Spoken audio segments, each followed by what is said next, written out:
So because Ceres is this huge body full of water, and carbonates tells us that there are organics in the body and so on.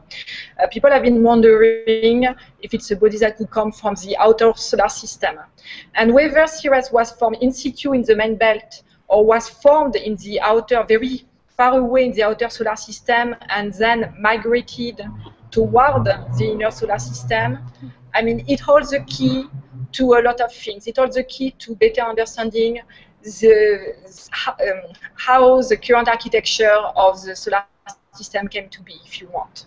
Because we don't really understand, or we don't have a definitive answer about the origin of water and organics in the inner solar system. So if Ceres formed very far and migrated and was captured closer to the sun, it tells us that there are a lot of volatiles, maybe all the volatiles that we find in the inner solar system, on Earth, on Mars, and so on, came from the outer solar system. So that's very important. And there are ways we've done to answer the question of where Ceres comes from, using the chemistry as a key source of observations. As Brittany showed, I mean, with spectra, you get constraints on the chemistry. There is another instrument on Dawn, which is the gamma ray and neutron spectrometer, which basically looks at how elements and minerals in Ceres react with particles hitting its surface, especially cosmic rays, gamma rays, and so on, and how these elements that are ejected in consequences of these collisions are going to give us information about the composition of Ceres. So it's especially the chemistry that is important in that case, and we hope to find markers of origin on Ceres' surface. Yeah, and so that's kind of the question of where Ceres formed, but there's another question as to when it formed. So early on, very early ideas were that it took a really long time to build some of these planets. But the more that we find out about our solar system and about other solar systems, the more it seems that objects like Ceres and like the Earth grew very, very quickly. So one of the things that's really interesting is that we can test that using Ceres shape. So that's one of the ways that we've actually been able to figure out that Ceres is a surviving protoplanet, that it's something that formed early in the solar system. So I'm going to show you another image, which is, it's a little bit complicated, but I'll walk you through it.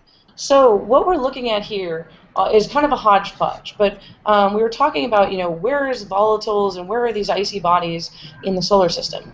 These are all objects that are in the main asteroid belt. So most of them are between 2.5 and about 3.5 astronomical units. So 2.5 to 3.5 times the distance of the Earth from the Sun is where they're located in the solar system. So if you look up here, I've got there's a box up here. I'm circling it real slowly. It says 133P Elst Pizarro, P 2005 U1 Reed, and 1999 RE70. So these are main belt comets. They're actually little pieces of an asteroid that was not quite Ceres size, about half Ceres size, when it was originally formed. And then it broke up.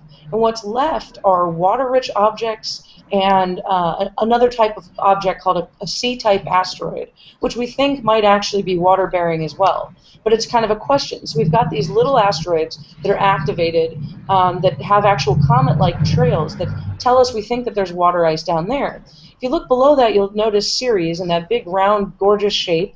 And if you look across the image over here, we see 2 Pallas. Pallas is the second largest asteroid by size, third by mass. And that's the one I was showing you the spectrum of that kind of had that V shape, the water of hydration. So what we're actually been able to do is to model the shapes of these asteroids, of Pallas and Ceres, and say something about when they formed.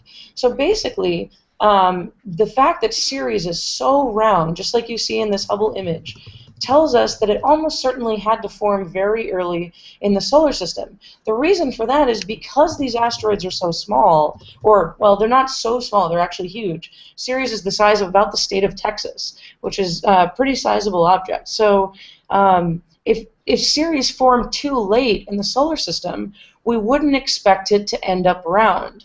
It can get round or easier than any other of the asteroids, but it wouldn't be so round if it didn't happen early on. And it's basically shown here in this image, is that when they form, they kind of form out of this rocky ice mixture, and they can take any kind of an evolutionary path. So what we think happens is that as they heat up from the decay of radiogenic nuclides, so radioactive materials just like we find inside the Earth, there were short-lived ones that only happened early in the solar system.